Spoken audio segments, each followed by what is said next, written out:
मैं पूरी दुनिया का आखिरी एम्परर रेल्म कल्टिवेटर था, लेकिन फिर भी मैंने एक साधारण इंसान की तरह जीने का फैसला किया था। पूरे 100 सालों से मैं पहाड़ों की गहराइयों में छिपकर रह रहा था। जब भी कहीं जाता, कभी उड़कर नहीं जाता था, और जब भी शिकार करता, सिर्फ धनुष और तीर का इस्तेमाल करता था। इसकी वजह बहुत सीधी थी। जब मैं एम्परर रेल्म में ब्रेक थ्रू करने वाला था और आखिरकार इस अभिशप्त पहाड़ से निकलने ही वाला था, तभी उस कमबख्त सिस्टम ने मुझे बताया कि यह दुनिया एम्परर रियलम एक्सपर्ट की शक्ति को सहन ही नहीं कर सकती। इसी कारण मुझे पहाड़ छोड़ने से पूरी तरह मना कर दिया गया था। मैं मजबूर होकर वहीं रह गया। लेकिन फिर एक दिन सब कुछ बदल गया। एक बेहद खूबसूरत युवा महिला 3 ताकतवर आदमियों से जान बचाकर भागती हुई मेरे इलाके में आ घुसी। उसी पल सिस्टम ने मुझे एक मैंडेटरी मिशन दे दिया। उसने कहा, इस महिला को बचाओ और तुम एम्परर रियलम से आगे ब्रेक थ्रू कर पाओगे। मैंने बिना एक पल गनवाए मिशन एक्सेप्ट कर लिया। लेकिन जैसे ही मैं अपनी लकड़ी की झोपड़ी से बाहर निकला, उस कमबख्त सिस्टम ने मेरी पूरी कल्चरेशन सील कर दी। जो काम मुझे किसी को बचाने के लिए करना था, वह उल्टा उस महिला के मुझे बचाने में बदल गया। पूरे समय वही मेरी रक्षा करती रही। बाद में जब मैं वापस अपनी झोपड़ी में लौटा तो मेरी ऑरा अचानक फिर से फूट पड़ी। मैंने बस हल्के से हाथ लहराया और वे तीनों पीछा करने वाले इस दुनिया से पूरी तरह मिट गए। महिला अभी समझ भी नहीं पाई थी कि हुआ क्या है कि वह बेहोश होकर गिर पड़ी। उसे बचाने के लिए मैंने सीधे सिस्टम से हीलिंग डिवाइन मेडिसिन मांगी, लेकिन मेरी हैरानी की कोई सीमा नहीं रही जब उस कमबख्त सिस्टम ने मुझे ड्रैगन फीनिक्स पिल दे दी। उसके बाद मेरी सीधी सादी जिंदगी पूरी तरह बर्बाद हो गई और वह महिला मुझसे नफरत करने लगी। अपनी चोटों से ठीक होने के बाद उसने मुझे गुस्से से घूरा और बिना कुछ कहे मुड़कर चली गई। मुझे लगा कि इस जिंदगी में अब मैं उसे कभी नहीं देखूंगा। लेकिन 2 साल बाद एक इंपीरियल डायनेस्टी का जनरल अचानक मेरे पास आया और एक छोटी बच्ची को मेरी बाहों में रख दिया। उसने कहा, यह तुम्हारी बेटी है, और इतना कहकर जल्दी से चला गया।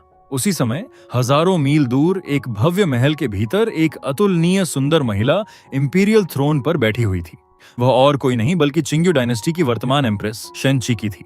2 साल पहले कल्टीवेशन बॉटलनेक का सामना करने के बाद वह ब्रेक थ्रू की तलाश में पहाड़ों की गहराइयों में गई थी। लेकिन वहां 3 राइवल डायनेस्टीज के एक्सपर्ट्स ने उस पर घात लगाकर हमला कर दिया था। उन घटनाओं को याद करते ही उसने दांत भींच लिए और उसके शरीर से एक भयावह ऑरा फूट पड़ा। उसने ठंडी आवाज में कहा, हरामी, अगर मुझे यह डर न होता कि वे तीनों डायनेस्टीज मेरी बेटी को निशाना बनाएंगी, तो मैं उसे तुम्हारे जैसे बदमाश के पास कभी नहीं छोड़ती। जैसे ही मैं उन डायनेस्टीज का काम तमाम कर दूंगी, मैं खुद अपनी बेटी को वापस ले जाऊंगी, और जब वह दिन आएगा तब मैं तुमसे इसका पूरा हिसाब चुकता करूंगी। दूसरी तरफ सिस्टम ने कई बार जांच करने के बाद पुष्टि कर दी कि वह बच्ची सचमुच मेरी ही जैविक बेटी थी। पहली बार पिता बनने की खुशी मेरे लिए किसी चमत्कार से कम नहीं थी, लेकिन मेरी बाहों में लेटी छोटी बच्ची मेरी तरह खुश नहीं थी। उसका नाम शेन चिंग था। इस जन्म में वह चिंग्यू डायनेस्टी की एम्परस की बेटी थी, लेकिन पिछले जन्म में वह मूनफॉल किंग नाम की एक शक्तिशाली किंग रियलम एक्सपर्ट रह चुकी थी। एक प्राचीन एम्परर के सीक्रेट रेल्म की खोज के दौरान उस पर 5 किंग रेल्म कल्टीवेटर्स ने हमला कर दिया था और अंत में उसकी मृत्यु हो गई थी। अपने मन में वह गुस्से से जल रही थी। उसने सोचा, बस इंतजार करो, जैसे ही मैं अपनी पुरानी ताकत वापस पालूंगी, तुम सबको हेवनली प्रिजन में फेंक दूंगी और दोबारा रीइंकार्नेशन का मौका भी नहीं दूंगी। जब मैंने अपनी बेटी की आंखों में वह खतरनाक नजर देखी तो मुझे लगा कि शायद उसे भूख लगी है। इसलिए मैंने जल्दी से सिस्टम से बीस्ट मिल्क की एक बोतल निकाली और उसके मुंह की तरफ बढ़ा दी। शेन चिंग अभी भी अपने पिछले जन्म की यादों में डूबी हुई थी, इसलिए मेरी हरकत से चौंक गई। दुर्भाग्य से वह अभी सिर्फ एक शिशु थी और केवल अस्पष्ट आवाजें ही निकाल सकती थी। अपने मन में वह चिल्लाई, ए इंसान, तुम क्या कर रहे हो? मेरे मुंह में क्या डाल रहे हो? समय धीरे धीरे गुजरता रहा। मुझे पता था कि लोअर वर्ल्ड के कल्टीवेटर्स जब अर्थ रेल्म की 9th लेयर तक पहुंच जाते हैं तो हेवनली डाओ उन्हें जबरदस्ती अपर वर्ल्ड भेज देता है, क्योंकि यह दुनिया उनसे ज्यादा शक्तिशाली एक्सपर्ट्स को सहन नहीं कर सकती। लेकिन मैं अलग था। बहुत साल पहले जब मैं अर्थ रेल्म में पहुंचा था, तब सिस्टम ने मुझे एक विशेष रोब दी थी जो मेरे बारे में हर चीज छिपा सकती थी। इसी दौरान छोटी शेन चिंग अपने दोनों हाथों में एक पुरानी और घिसी हुई किताब पकड़कर मेरी तरफ दौड़ती हुई आई। वह अपने छोटे छोटे कदमों से बड़ी प्यारी लग रही थी। अपने मन में वह सोच रही थी, क्या इस किताब में जो लिखा है वह सच है? क्योंकि वह अभी बोल नहीं सकती थी। उसके मुंह से सिर्फ बच्चों जैसी अस्पष्ट आवाजें ही निकल रही थीं। हालांकि मैं थोड़ा उलझन में था, फिर भी मैंने उसके हाथ से वह किताब ले ली। किताब का नाम था records of the upper world. मैंने उसे तुरंत पहचान लिया। कई साल पहले मुझे यह साइन इन रिवॉर्ड के रूप में मिली थी। उस किताब में अपर वर्ल्ड में हुई कई बड़ी घटनाओं का रिकॉर्ड था। मैं हल्के से मुस्कुराया, अपनी बेटी को उठाकर गोद में लिया और उसकी तरफ देखते हुए कहा, इस किताब का नाम रिकॉर्ड्स है। इसके अंदर बहुत सारी छोटी छोटी कहानियां हैं, ऐसी कहानियां जो अपर वर्ल्ड के बारे में हैं। शेन चिंग दरअसल मुझसे यह पूछना चाहती थी, क्या इस किताब में जो कुछ लिखा है वह सच में सच है। लेकिन जितना ज्यादा वह इसके बारे में सोचती, उतना ही उसका गुस्सा बढ़ता जाता। अचानक उसने झुंझलाकर अपना छोटा सा गोल मटोल हाथ मेरे चेहरे की तरफ घुमा दिया। उसकी नजर में यह एक गुस्से भरा थप्पड़ था, लेकिन मेरे लिए वह किसी प्यार भरे स्पर्श से ज्यादा नहीं था। मैं मुस्कुराया, उसे अपनी बाहों में और करीब खींच लिया और कहा, इधर आओ मेरी प्यारी बेटी, डैडी तुम्हें यह पढ़कर सुनाता है। इस किताब की कहानियां बहुत दिलचस्प हैं। फिर मैंने किताब खोली और संयोग से वह ठीक उसी पन्ने पर खुल गई जिसे शेन चिंग चिंग 10 मिनट पहले पढ़ रही थी। मेरी नजर सबसे पहले 4 बड़े अक्षरों पर पड़ी, मूनफॉल किंग। मैंने उस पन्ने की तरफ इशारा करते हुए कहा, देखो बेटी, ये जो है ना, यही मशहूर मूनफॉल किंग है। क्या ये बहुत खूबसूरत नहीं है? जैसे ही शन चिंग चिंग ने वह पन्ना देखा, उसकी आंखें चौड़ी हो गईं। तभी मैंने पढ़ना शुरू किया। मूनफॉल किंग का जन्म अपर वर्ल्ड के मूनफॉल क्लैन की सेंटेस के रूप में हुआ था। उसके पास हेवनली स्पिरिट सेक्रेड बॉडी था। 3000 साल पहले किंग रियल्म में पहुंचने के तुरंत बाद उसने अनगिनत पुराने किंग रियल्म एक्सपर्ट्स को हरा दिया था और उन्हें घुटनों पर बैठकर दया की भीख मांगने पर मजबूर कर दिया था। 1000 साल पहले जब किंग रियलम सीक्रेट रियलम खुला, तो वह अकेले उसके अंदर गई थी। दुर्भाग्यवश वहां 5 किंग रियलम एक्सपर्ट्स ने उस पर घात लगाकर हमला कर दिया और अंत में वह पराजित हो गई। यह सब पढ़ते हुए शेन चिंग चिंग का छोटा सा शरीर हल्का कांपने लगा। उसके मन में जबरदस्त सदमा था। उसने सोचा, यह सब सच है? क्या मुझे मरे हुए सचमुच इतने साल हो चुके हैं? वह जल्दी जल्दी किताब के पन्ने पलटने लगी और जल्द ही उसे अपनी मृत्यु के समय के सबसे करीब का एक रिकॉर्ड मिल गया। उसमें लिखा था, लनगोंगवा ने एम्परर रेल्म में प्रवेश किया। 1000 साल पहले उसने 5 किंग रेल्म एक्सपर्ट्स के साथ मिलकर महान मूनफॉल किंग की हत्या की और अंततः उसकी इनहेरिटेंस प्राप्त कर ली। जैसे ही शेन चिंग चिंग ने चित्र में वह चेहरा देखा जिसे वह जिंदगी भर नहीं भूल सकती थी, उसका छोटा सा गोल मटोल हाथ कसकर मुट्ठी में बदल गया। गुस्से में उसने सीधे उस तस्वीर के सिर पर मुक्का मार दिया। उसी क्षण आसमान से एक भयानक सोड ऑरा उतर आई। पूरा आकाश मानो उसके दबाव में शांत हो गया। हेवनली पनिशमेंट सक्रिय हो चुकी थी। शून्य में एक विशाल तलवार प्रकट हुई जो सीधे शेन चिंग चिंग की तरफ इशारा कर रही थी। ऐसा लग रहा था मानो स्वर्ग की इच्छा स्वयं गूंज रही हो। एम्परर का अपमान नहीं किया जा सकता। उसी समय मेरे मुंह से एक धीमी आवाज निकली। मैंने बस एक शब्द कहा और वह विशाल तलवार उसी पल टुकड़ों में बिखर गई। शेन चिंग चिंग अविश्वास में जम गई। उसे तुरंत समझ आ गया कि वह स्वॉर्ड ऑरा उसी को निशाना बना रही थी। हालांकि उसकी शक्ति बहुत ज्यादा नहीं थी, लेकिन वह निस्संदेह एक एम्परर रेल्म एक्सपर्ट के अपमान के कारण उत्पन्न हेवनली पनिशमेंट थी। फिर भी उसके इस सस्ते पिता ने उसे सिर्फ एक शब्द बोलकर खत्म कर दिया था। दूसरी तरफ मैं कुछ समझे बिना प्यार से उसके सिर पर हाथ फेरने लगा और कहा, कोई बात नहीं बेटी, डैडी यहाँ है, डरने की जरूरत नहीं है। इसी तरह देखते ही देखते 2 साल और गुजर गए। हम दोनों पहाड़ के भीतर शांति से रहते रहे। हमारी जिंदगी किसी दुनिया से कटे हुए स्वर्ग जैसी थी, लेकिन पहाड़ के बाहर हालात बिल्कुल अलग थे। चिंग्यू डायनेस्टी की एम्प्रेस शेन चिकी ने तीनों महान डायनेस्टीज के खिलाफ भीषण युद्ध छेड़ दिया था। केवल 2 सालों में उसने तीनों को पूरी तरह नष्ट कर दिया। हालांकि युद्ध खत्म हो चुका था, फिर भी पीछे बचे अवशेषों को संभालने और स्थिर होने में काफी समय लगना था। पहाड़ों में मेरी शांत जिंदगी और बाहर की अराजक दुनिया के बीच का अंतर बेहद बड़ा था। फिर 1 और साल बीत गया। उस दिन मैं आंगन में खड़ा था और मेरे सामने एक विशाल लोहे का कड़ाहा रखा हुआ था। उसके भीतर अनगिनत डिवाइन बीस्ट्स के ब्लड एसेंसेस थे जिन्हें इकट्ठा करने में मैंने बहुत मेहनत की थी। आज मेरी बेटी का 4था जन्मदिन था और यही वह दिन भी था जब उसकी फिजिक जागृत होने वाली थी। शेन चिंग चिंग अभी अभी अपनी कल्चरेशन पूरी करके बाहर आई थी। जैसे ही उसने मुझे उस विशाल कड़ाहे के सामने बड़े करछुल से कुछ चलाते हुए देखा, उसके चेहरे पर अजीब सा भाव आ गया। उसने मेरी तरफ देखा मानो पूछ रही हो, पिताजी आप क्या कर रहे हैं? मैंने बिल्कुल सामान्य अंदाज में जवाब दिया, कुछ खास नहीं, आज तुम्हारा जन्मदिन है ना, इसलिए तुम्हारे लिए सूप बना रहा हूँ। शेन चिंग चिंग की नजर तुरंत उस विशाल कड़ाहे पर गई। उसने मन ही मन कहा, हे भगवान, इतना बड़ा बर्तन सूप बनाने के लिए? मुझे तो लग रहा है कि फादर मुझे ही पकाने वाले हैं। बेशक वह ये बात सिर्फ अपने दिल में ही कह सकती थी। आखिर इस जन्म के उसके पिता सचमुच बेहद अजीब थे। इतने सालों में उसने मुझे कभी लड़ते हुए नहीं देखा था। हर दिन मैं बस सोता, आराम करता और जिंदगी का आनंद लेता नजर आता था। लेकिन एक बात उसे पूरी तरह यकीन थी, मैं बेहद शक्तिशाली था। आज उसकी फिजिक जागृत होने वाली थी और असल में वह इसी विषय पर मुझसे बात करने आई थी। इस जन्म में उसके पास इनेट डाओ बॉडी था जो उसके पिछले जन्म के हेवनली स्पिरिट सेक्रेड बॉडी से भी ज्यादा शक्तिशाली फिजिक था। लेकिन उसे जागृत करने के लिए बेहद डरावने संसाधनों की जरूरत पड़ती थी।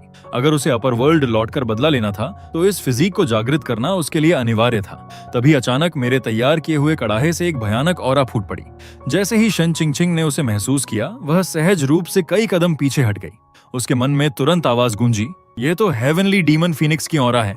अगले ही पल कड़ाहे के ऊपर एक विशाल फीनिक्स फैंटम प्रकट हुआ। उससे निकलने वाला दबाव इतना भयानक था कि आत्मा तक कांप जाए। शेन चिंग चिंग पूरी तरह उलझ गई। हेवनली डीमन फीनिक्स क्लैन अपने लोगों की रक्षा करने के लिए प्रसिद्ध था। यहाँ तक कि कोई गर्भवती हेवनली डीमन फीनिक्स भी अपने बच्चे को नुकसान पहुंचाने देने से पहले अपने शरीर का आखिरी खून तक जला देती थी। इतना ही नहीं, सबसे कमजोर हेवनली डीमन फीनिक्स भी कम से कम इमॉर्टल किंग स्तर की कल्चरेशन रखता था, लेकिन उसके सामने मौजूद फिनिक्स फैंटम की ऑरा इमॉर्टल किंग से भी कहीं ज्यादा भयावह थी। उसके विचार तुरंत अस्त व्यस्त हो गए। उसने मन ही मन सोचा, क्या फादर वास्तव में इमॉर्टल एम्परर हैं या उससे भी ऊपर की कोई सत्ता? वह आगे सोचने की हिम्मत ही नहीं कर पाई। यह संभावना उसके लिए बेहद अविश्वसनीय थी। दूसरी तरफ जब मैंने अपनी बेटी के चेहरे पर डर देखा तो मैं तुरंत चिंतित हो गया। मेरी बेटी के चेहरे पर डर देखकर मैंने तुरंत अपने हाथ का बड़ा करछुल नीचे रख दिया और जल्दी से उसके पास पहुंच गया। सच कहूं तो मुझे डर था कि कहीं वह इतनी घबरा न जाए कि कड़ाहे के अंदर जाने से ही मना कर दे और उसकी फिजिक जागृत होने का मौका हाथ से निकल जाए। मैंने प्यार से उसके सिर पर हाथ फेरा और कहा, डरने की जरूरत नहीं है मेरी प्यारी बेटी। जो मॉन्स्टर तुमने अभी देखा था वह हेवनली डीमन फीनिक्स है, लेकिन यहाँ सिर्फ उसके ब्लड एसेंस का एक हिस्सा मौजूद है। इसमें डरने वाली कोई बात नहीं है। इतना कहने के बाद मैं मुड़कर थोड़ा दूर चला गया। आखिर कड़ाहे में प्रवेश करने के लिए कपड़े उतारने पड़ते थे और अब मेरी बेटी बड़ी हो रही थी। जैसे ही मैंने अपनी पीठ उसकी तरफ की, शेन चिंगचिंग ने अविश्वसनीय गति से छलांग लगाई और सीधे उबलते हुए कड़ाहे के अंदर पहुंच गई। उसी क्षण स्वर्ग और धरती का रंग बदल गया। हजारों मील तक फैला साफ आसमान पूरी तरह गायब हो गया और उसकी जगह अनगिनत काले बादलों ने ले ली। दसियों हजार बिजली की चमकें पहाड़ों पर गिरने लगीं और पूरा क्षेत्र मानो प्रलय के दृश्य में बदल गया। आसपास के सभी शक्तिशाली कल्टीवेटर्स स्तब्ध रह गए। कई लोग हैरानी से सोचने लगे, ये क्या हो रहा है? स्वर्ग और धरती की सारी स्पिरिचुअल एनर्जी एक ही जगह पर क्यों इकट्ठा हो रही है? क्या कोई सुप्रीम ट्रेजर जन्म ले चुका है? आसपास के अनगिनत कल्टीवेटर्स ने इस असामान्य घटना को महसूस किया, लेकिन उनमें से कोई भी पहाड़ के पास जाने की हिम्मत नहीं कर पाया। उन्होंने अपनी आंखों से कल्टीवेटर को पास जाने की कोशिश करते देखा था, जो पहाड़ तक पहुंचने से पहले ही बिजली गिरने से मारा गया था। उसी समय शन चीकी को भी यह खबर मिल गई और वह बिना देर किए निकल पड़ी। उसकी 7th लेयर अर्थ रेल्म कल्टीवेशन पूरी तरह फूट पड़ी।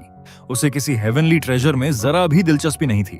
वह सिर्फ अपनी बेटी को सुरक्षित वापस ले जाना चाहती थी और उस हरामी को मारना चाहती थी जिसने सालों पहले उसका फायदा उठाया था। लेकिन जब वह उस अनाम पहाड़ से 10 मील से भी कम दूरी पर पहुंची, तभी 3 आकृतियां अचानक उसके सामने आकर खड़ी हो गईं। उनमें से एक ने कहा, योर मैजेस्टी, कृपया रुक जाइए।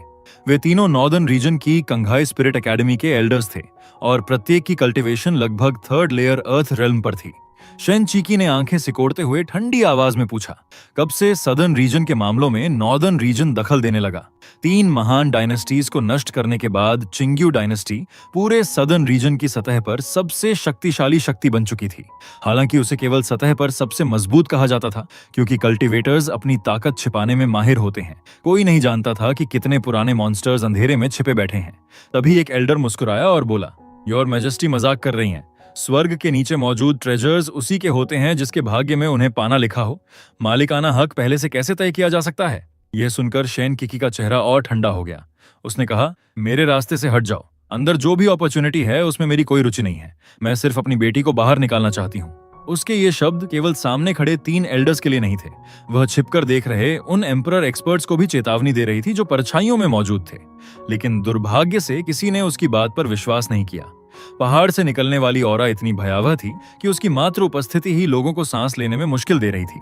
उनकी नजर में अंदर मौजूद ट्रेजर शायद लेजेंडरी इमॉर्टल रेल्म से जुड़ा हुआ था। मॉर्टल्स का मार्ग विशाल था, लेकिन इमॉर्टैलिटी का मार्ग उससे भी ज्यादा रहस्यमय था। ऐसा अवसर कोई भी गंवाना नहीं चाहता था। जब किसी ने जवाब नहीं दिया और तीनों एल्डर्स भी रास्ते से नहीं हटे, तो शेन चीकी समझ गई कि अब इंतजार करने का समय नहीं है। जितनी देर होगी उतने ज्यादा एक्सपर्ट्स यहाँ पहुंचेंगे।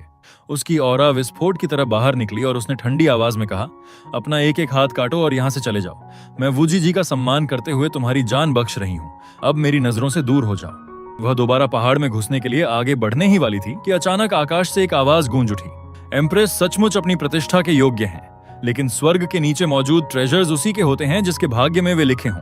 शायद योर मैजेस्टी को एक कदम पीछे हट जाना चाहिए। आवाज खत्म होते ही आकाश में 3rd पैलेस रियलम के शिखर पर पहुंची दर्जनों शक्तिशाली ऑरस फूट पड़ी। बोलने वाला व्यक्ति अपनी पीठ पर ब्लड रेड बोन स्वॉर्ड लटकाए हुए था। उसे देखते ही शेन किकी का चेहरा गंभीर हो गया। उसने कहा, तो डोंगफेंग फैमिली भी आ गई? लेकिन उसे सबसे ज्यादा झटका इस बात का लगा कि वे इतने सारे पैलेस रियलम एक्सपर्ट्स को एक साथ लेकर आए थे। वह व्यक्ति डोंगफैंग जियन था, एक एम्परर रेल्म एक्सपर्ट जिसकी कल्टीवेशन 7th लेयर तक पहुंच चुकी थी। उसके आने के बाद अंधेरे में छिपी हुई अन्य शक्तियां भी धैर्य नहीं रख सकीं। एक के बाद एक वे सब सामने आने लगीं। थोड़े ही समय में 4 late stage emperor realm experts वहां इकट्ठा हो चुके थे। अपने सामने मौजूद इस भयावह लाइनअप को देखकर शेन किकी के मन में पछतावा भर गया। उसने दांत भींचते हुए सोचा, धत्तेरे की, मुझे क्विंक क्विंक को उस हरामी के पास कभी नहीं छोड़ना चाहिए था। तभी एक मोहक आवाज सभी के कानों में गूंजी, सब लोग साथ क्यों नहीं चलते? आखिर ट्रेजर ढूंढना अभी हमारी सबसे बड़ी प्राथमिकता होनी चाहिए। जैसे ही नए आए लोगों ने देखा कि यह आवाज किसकी है, उनके चेहरे बदल गए। वह एज्योर हिल फॉक्स डीमन थी, एज्योर हिल एम्प्रेस। बस इसी तरह वहां मौजूद सभी एम्परर एक्सपर्ट्स ने अस्थायी गठबंधन बना लिया। पहाड़ के बाहर माहौल लगातार तनावपूर्ण होता जा रहा था, लेकिन सच कहूं तो इन तथाकथित पीक एम्परर एक्सपर्ट्स में मेरी जरा भी रुचि नहीं थी। ऐसे लोगों से निपटते समय मेरी सबसे बड़ी चिंता सिर्फ यही होती थी कि कहीं मैं गलती से अपनी ताकत पर नियंत्रण न खो दूं और पूरी दुनिया ही नष्ट न हो जाए। हालांकि बाहर की सारी परेशानियों में एक बात थी जो मुझे सबसे ज्यादा परेशान कर रही थी। शेन किकी यहाँ पहुंच चुकी थी।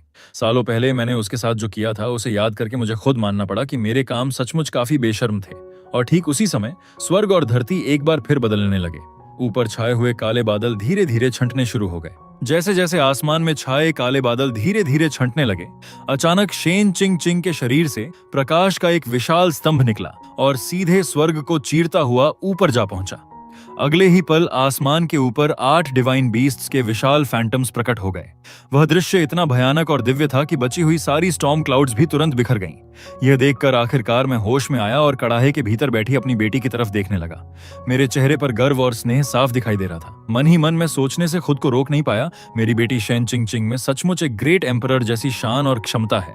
तभी अचानक सिस्टम की आवाज मेरे दिमाग में गूंज उठी, डिंग! होस्ट की बेटी ने सफलतापूर्वक इनेट डाओ बॉडी को जागृत कर लिया है। Mission complete, rewards granted, emperor level cultivation technique, great Dao simplified record और अर्थ स्वॉर्ड ह्यू। कल्चरेशन टेक्निक के बारे में तो मुझे अलग से सोचने की जरूरत ही नहीं थी। सिर्फ नाम सुनकर ही समझ गया कि यह मेरी बेटी के लिए है। लेकिन टेक्निक की तुलना में मेरी रुचि अर्थ सोर्ड होयू में ज्यादा थी। सिस्टम के अनुसार यह तलवार 1 लाख साल पहले जीवे एम्परर की थी।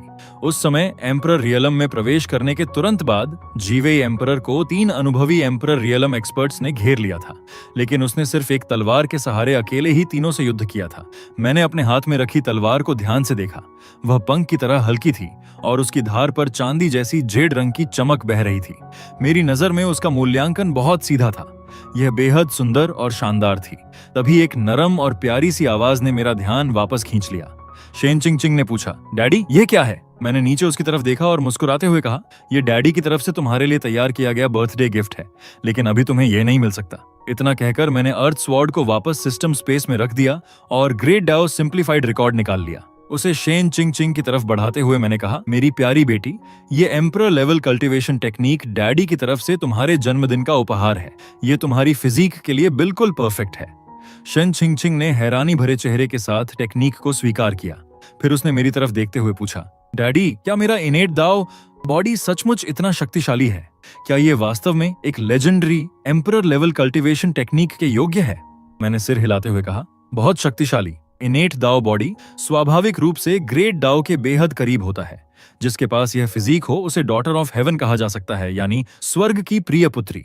तुम्हारी पूरी जिंदगी में अवसर खुद चलकर तुम्हारे पास आएंगे और तुम्हारी भविष्य की उपलब्धियों की कोई सीमा नहीं होगी। मेरी बात सुनते ही शेन चिंग चिंग के चेहरे पर उत्साह दिखाई देने लगा। हालांकि वह पूरी तरह नहीं समझ पाई कि डॉटर ऑफ हेवन होने का मतलब क्या है, लेकिन एक बात उसे अच्छी तरह समझ आ गई थी। ग्रेट डाओ के स्वाभाविक रूप से करीब होना किसी भी कल्टीवेटर के लिए कल्पना से परे लाभ था। अपने पिछले जन्म में अगर उसकी डाओ की समझ थोड़ी और गहरी होती तो वह एम्परर इनहेरिटेंस की तलाश में कभी नहीं जाती, और अगर वह उसे खोजने नहीं जाती तो अपने दुश्मनों के जाल में फंसकर मरती भी नहीं। तभी शेन चिंग चिंग ने कल्चरेशन टेक्निक को सुरक्षित रख लिया। ठीक उसी समय आकाश से एक सफेद आकृति उतरकर हमारे आंगन में आ गई। आने वाली कोई और नहीं बल्कि चिंग्यू डायनेस्टी की एम्प्रेस शेन चीकी थी। दूसरे एक्सपर्ट्स के साथ पहाड़ में प्रवेश करने के बाद वह अपनी यादों के सहारे यहां तक पहुंच गई थी। जैसे ही मैंने उसे देखा मेरे चेहरे पर घबराहट साफ दिखाई देने लगी, लेकिन सौभाग्य से शेन किकी ने मेरी तरफ देखा तक नहीं। वह सीधे शेन चिंग चिंग के पास पहुंची, उसके सामने झुक गई और बेहद कोमल आवाज में पूछा, मेरी बेटी तुम्हें कहीं चोट तो नहीं लगी? अपने सामने खड़ी इस खूबसूरत महिला को देखते ही शेन चिंग चिंग समझ गई कि यही इस जन्म में उसकी मां है। अचानक उसके दिल में एक ऐसी भावना पैदा हुई जिसे उसने पहले कभी महसूस नहीं किया था। वह गर्मजोशी भरी, सुकून देने वाली और बेहद आरामदायक थी। उसने धीरे से जवाब दिया, मदर मैं बिल्कुल ठीक हूँ। पिछले जन्म में उसका जन्म अपर वर्ल्ड के मूनफॉल क्लैन में हुआ था, लेकिन बचपन में ही उसके माता पिता की मृत्यु हो गई थी। बाद में उसकी असाधारण प्रतिभा के कारण उसे क्लैन की सेंटेंस चुना गया, मगर मूनफॉल क्लैन की हर सेंटेंस को अकेला जीवन जीना पड़ता था। यही क्लैन का नियम था। एक बार सेंटेंस बन जाने के बाद आजादी उससे हमेशा के लिए छिन जाती थी। पारिवारिक स्नेह उसके लिए हमेशा एक अधूरा सपना ही रहा। इसलिए आज शैन किकी की चिंता और प्यार उसके लिए 2 जन्मों से प्रतीक्षित एक अनमोल चीज थी।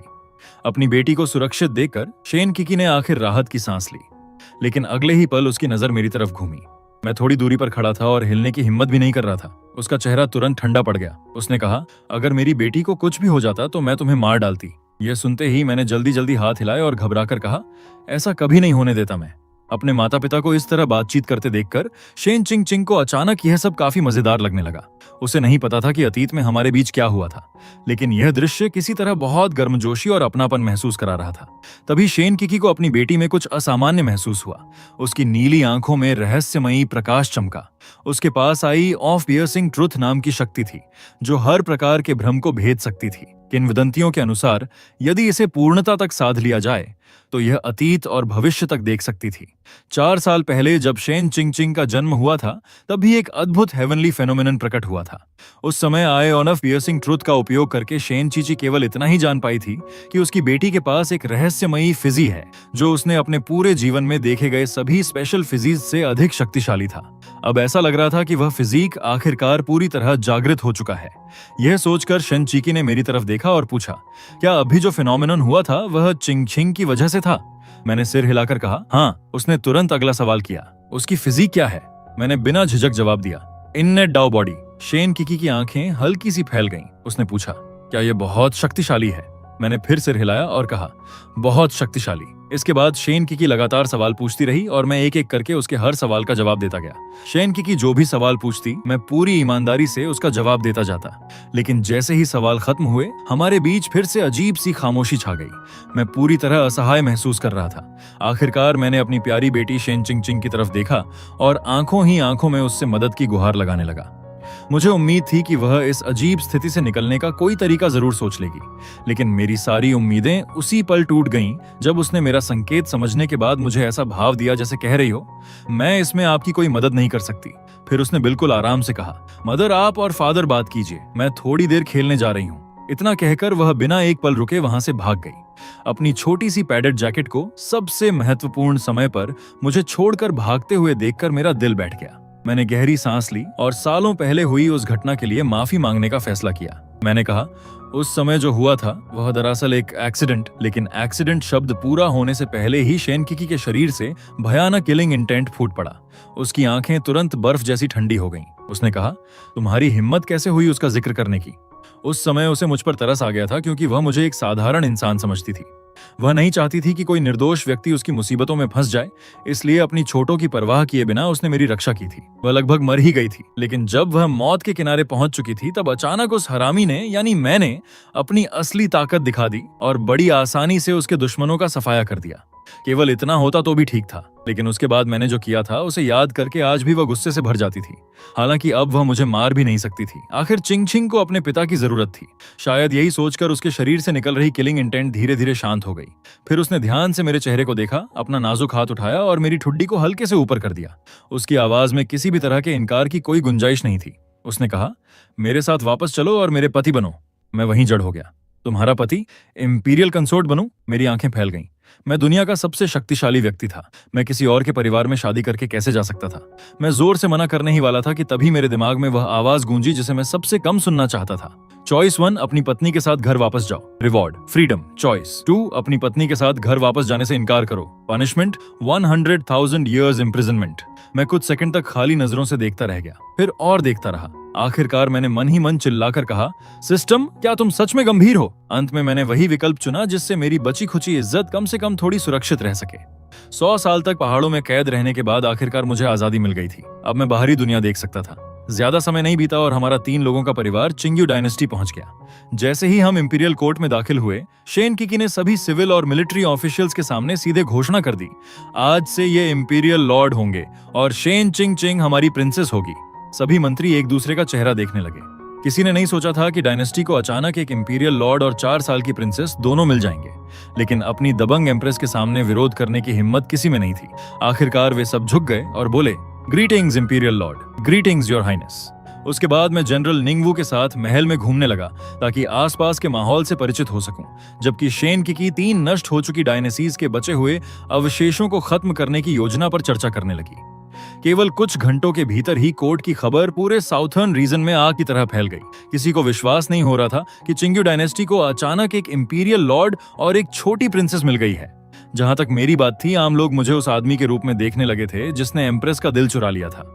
इस समय मैं एकेडमी के भीतर आराम से घूम रहा था और अनगिनत युवा लड़कियां मुझे खुलकर निहार रही थीं। कुछ फुसफुसाईं, इंपीरियल लॉर्ड कितने हैंडसम हैं। दूसरी बोली, ये तो हैंडसम मेन रैंकिंग्स के तियान हुआजी से भी ज्यादा आकर्षक हैं। उनकी बातें हर जगह मेरा पीछा कर रही थीं। तभी अचानक एक भयंकर गर्जना ने पूरे आसमान को हिला दिया। सभी लोगों ने सिर उठाकर ऊपर देखा।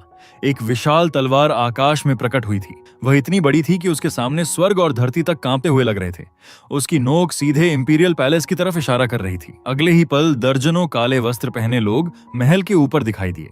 उनके शरीर से निकलने वाला दबाव इतना भयावह था कि अनगिनत लोग लगभग घुटनों के बल गिर पड़े। यह देखकर मेरी आंखें ठंडी हो गईं। मैंने मन ही मन कहा, कितने घमंडी हैं।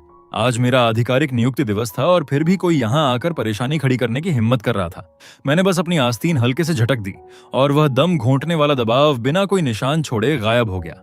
उसी समय एकेडमी के भीतर से प्रकाश की 2 किरणें निकलकर इंपीरियल पैलेस में पहुंच गईं। मैंने उनकी ऑरा तुरंत पहचान ली। दोनों एक्सपर्ट्स 8th लेयर अर्थ रेल्म में थे, यानी शन चीकी से भी एक रेल्म ऊपर। लेकिन उनके चारों ओर घनी डेथ एनर्जी थी, जिससे साफ पता चल रहा था कि वे अपनी उम्र की सीमा तक पहुंच चुके हैं और आगे प्रगति नहीं कर सकते। अगले ही पल काले रंग की लपटें धारण किए एक व्यक्ति सभी के सामने प्रकट हुआ।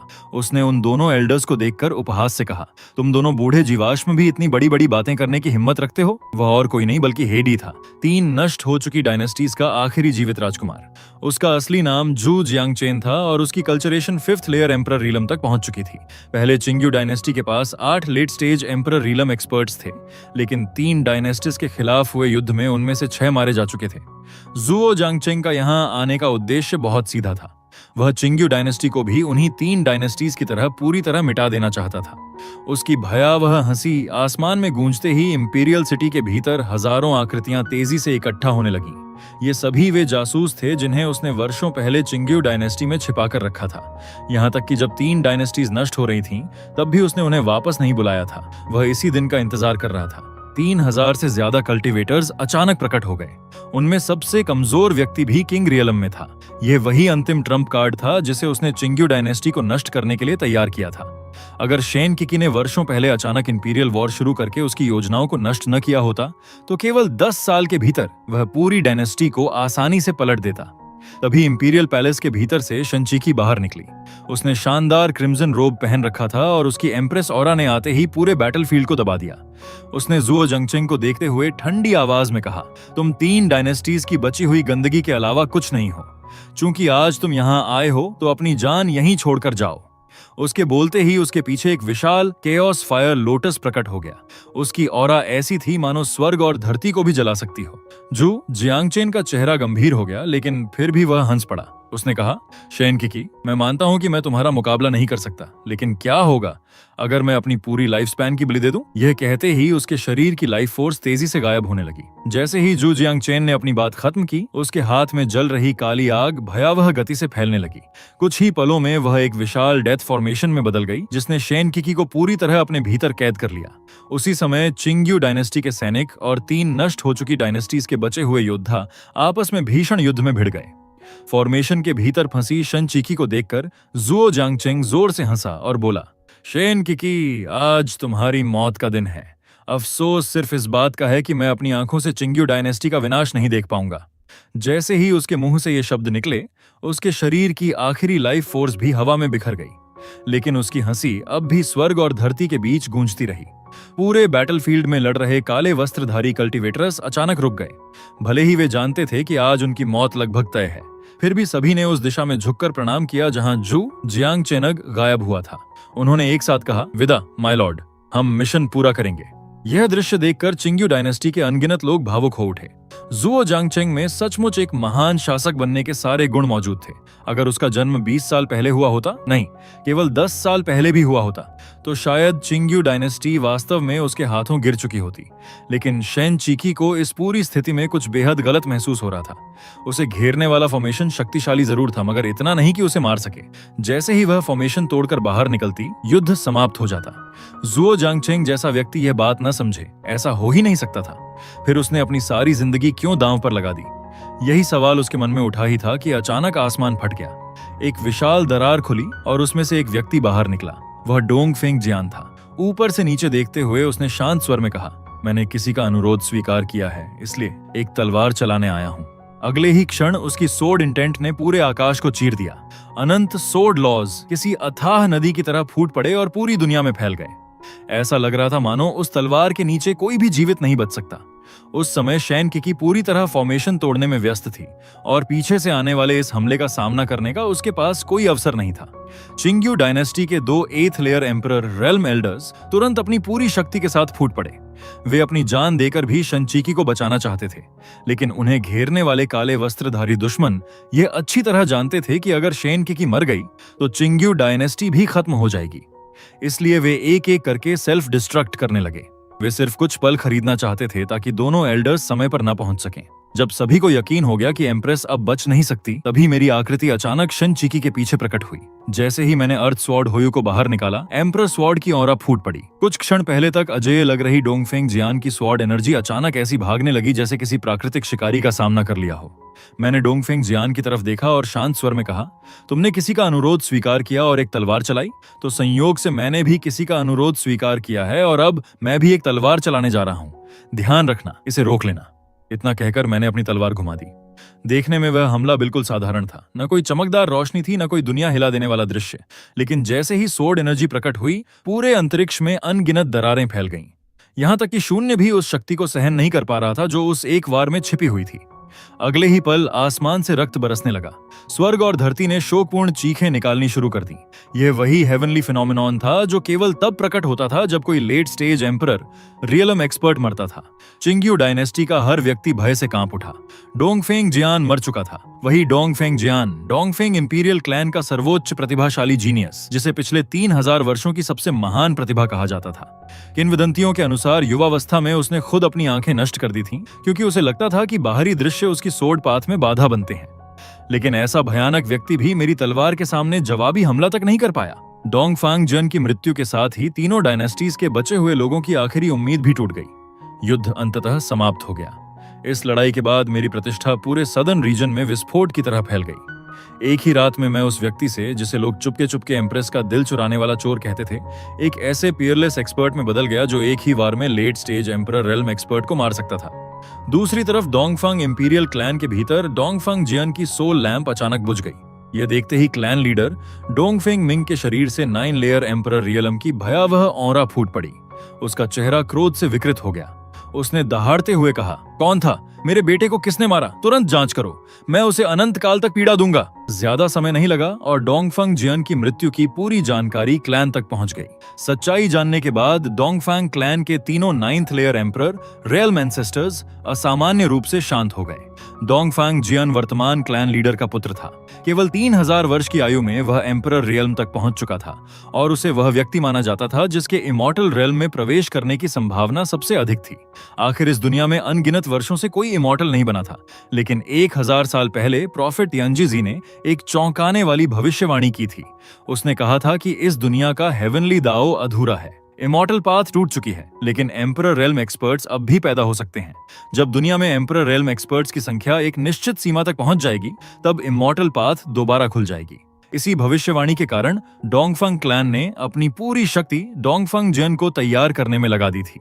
उन्हें उम्मीद थी कि एक दिन वह क्रूर इमॉर्टल पाथ को पार करके क्लैन को और ऊंचाइयों तक ले जाएगा, लेकिन अब उसकी मृत्यु के साथ उनका सारा निवेश और उम्मीदें भी समाप्त हो चुकी थीं। तभी एक एंसेस्टर अचानक खड़ा हो गया। उसने ठंडी आवाज में कहा, चिंग्यू एम्प्रेस। उसकी आंखों में भयंकर किलिंग इंटेंट जल रही थी। उसने कहा, मैं तुम्हारे उस इंपीरियल लॉर्ड से मिलना चाहता हूं। वह व्यक्ति डोंगफांग क्वांग था, एक ऐसा भयावह अस्तित्व जिसने केवल शारीरिक शक्ति के बल पर एम्परर रियल्म हासिल किया था। लेकिन वह एक कदम भी आगे बढ़ा था, उससे पहले एक दूसरे एल्डर ने उसे रोक लिया। उसने कहा, फोर्थ ब्रदर, लापरवाही मत करो। बोलने वाला डोंगफेंग मेन था, जो इस समय पूरे डोंगफेंग क्लैन का सबसे शक्तिशाली कल्टीवेटर था। लेकिन डोंगफेंग कुआंग ने सिर्फ ठंडी हंसी छोड़ी और कहा, लापरवाही, ये तो सिर्फ एक चिंग्यू डायनेस्टी है। डोंगफांग कुआंग के चेहरे पर अब भी गहरा असंतोष साफ दिखाई दे रहा था। उसने दांत भींचते हुए कहा, अगर हमारी 9 इंपीरियल क्लैंस को अपनी प्रतिष्ठा और नाम की इतनी चिंता होती, तो क्या तुम्हें लगता है कि शैन की जैसी एक साधारण महिला पूरे साउदर्न रीजन को एकजुट कर पाती? लेकिन डोंगफेंग मेन ने उसकी तरफ शांत नजरों से देखा और धीरे से पूछा, तो मुझे एक बात बताओ, अगर तुम्हारा मुकाबला जियानर से होता तो जीतने का तुम्हें कितना विश्वास होता? यह सुनते ही डोंगफंग कुआंग पूरी तरह चुप हो गया। उसका ऊंचा उठा सिर धीरे धीरे नीचे झुक गया और उसके चेहरे पर दर्द भरा भाव उभर आया। एक बार फिर उसने वही पुरानी बेबसी महसूस की। उसका दूसरा भाई सही कह रहा था। डोंगफंग जियन के सामने उसे अपनी निश्चित जीत का भी भरोसा नहीं था। तो फिर वह उस व्यक्ति को कैसे चुनौती दे सकता था जिसने डोंगफंग जियन को केवल एक तलवार से मार डाला था? तभी डोंगफंग क्लैन के तीसरे एंसेस्टर डोंगफंग हुआ, जो अब तक पूरे समय चुप बैठे थे, अचानक ठंडी आवाज में बोले, सेकंड ब्रदर, क्या हम सच में इस मामले को ऐसे ही छोड़ देंगे? उस आदमी ने जियानर को मार दिया। जो व्यक्ति उसे एक तलवार से मार सकता है, उसकी कल्टीवेशन कम से कम 9th लेयर एम्परर रेल्म तो होगी ही। यह सुनकर डोंगफैंग मैन कुछ क्षणों के लिए चुप हो गया। फिर उसकी आवाज बर्फ जैसी ठंडी हो गई। उसने कहा, बिल्कुल नहीं। जिस दिन इमॉर्टल पाथ दोबारा खुलेगी, उसी दिन उसकी मौत भी तय होगी। इसी तरह देखते ही देखते 10 साल और बीत गए। उन 10 वर्षों के दौरान शन चीकी ने मुझे एक और बेटी दी। उसका नाम मिंग लिंगर रखा गया। जहां तक मेरी बड़ी बेटी शन चिंगचिंग की बात थी, वह 2 साल पहले ही घर छोड़कर विंगसिन सोर्ड सेक्ट में सोर्ड्समैनशिप सीखने चली गई थी। उसने मुझसे सीधे तलवारबाजी क्यों नहीं सीखी? इसकी वजह बहुत आसान थी। अगर उसे सोर्ड टेक्निक्स चाहिए होती तो मैं उसे जितनी चाहे उतनी दे सकता था। लेकिन अगर वह मुझसे कल्टीवेशन सिखाने को कहती तो मैं सिर्फ अजीब सी मुस्कान ही दे सकता था। लोगों को सिखाना कभी मेरी ताकत नहीं रही थी। एक दिन छोटी मिंग लिंगर ने मेरी आस्तीन पकड़ ली और अपनी बड़ी बड़ी नम आंखों से मेरी तरफ देखने लगी। उसने मासूम आवाज में कहा, डैडी, मुझे बिग सिस्टर की बहुत याद आ रही है। क्या आप मुझे उनसे मिलने ले चलेंगे प्लीज? मैंने तुरंत सिर हिलाकर मना कर दिया। नहीं, तुम्हारी मदर ने सख्त आदेश दिए हैं। जब तक तुम उनके दिए हुए सारे बुक्स खत्म नहीं कर लेती, तब तक तुम्हें कहीं जाने की अनुमति नहीं है। यह सुनकर मिनंग लिंगर ने अपने गाल फुला लिए और जिद्दी अंदाज में बोली, मुझे कोई फर्क नहीं पड़ता, मुझे सिस्टर की याद आ रही है। Daddy please. उसकी प्यारी सी शक्ल और मीठी आवाज सुनकर मेरा दिल लगभग पिघल गया। खुद को तुरंत हाँ कहने से रोकने के लिए मुझे अपनी पूरी इच्छा शक्ति लगानी पड़ी। लेकिन असली वजह कुछ और थी। मैं उसे वहां ले ही नहीं जा सकता था, क्योंकि शेन चिंगचिंग अब स्वॉर्ड सेक्ट में नहीं थी। वह तो लोअर वर्ल्ड में भी मौजूद नहीं थी। सिस्टम के अनुसार 2 दिन पहले वह वेंगसिन सोर्ड सेक्ट के एक सीक्रेट रेल्म में प्रवेश कर चुकी थी। लेकिन वह कोई साधारण सीक्रेट रेल्म नहीं था। वेंगसिन सीक्रेट रेल्म उससे कहीं ज्यादा रहस्यमयी और असाधारण चीज थी।